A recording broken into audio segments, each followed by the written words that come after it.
Okay, here's the tip, and then I'm going to back up and tell you why I think it's important. The tip: be absolutely crystal clear in your own mind about the difference between leadership and management, and make sure the people around you are also crystal clear about that difference. Now, let me back up. Management is fundamentally a set of processes, the most core of which are planning, budgeting, organizing, staffing, controlling, and problem solving. And what management does is to take a system, an organization of people and technology, and make it function the way it was designed to function, producing a good or a service on time, on budget,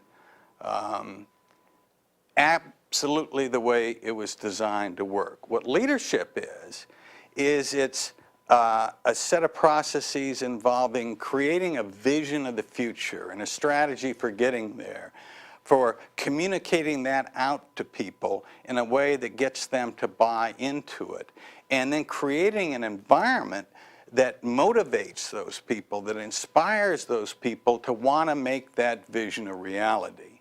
And what leadership does is it creates, in a sense, the systems that managers manage, or it takes them and it changes them in some fundamental ways to adapt to changes outside an organization, to grab opportunities, to duck hazards, to raise standards.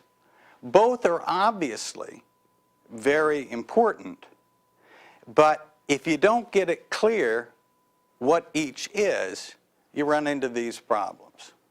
Here's the most typical. All of a sudden, something happens in a company's environment. Basically, the most common is the speed of change goes up. And somebody notices this, and it starts affecting, for example, their financials. And they come back and they say, we've got to do something about this, and one aspect is clearly we need more and better leadership at the top, or at the top and right below the top.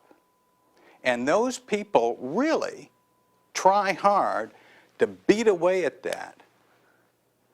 But they think that management is leadership. So what they work at is the planning stuff, the budgeting stuff, the organizing stuff. And at a certain point, you can literally become overmanaged and underled. And it's almost impossible, unless you've got a monopoly, to be overmanaged and underled and do well in the kind of world that we're living in today. I see it in performance appraisal forms.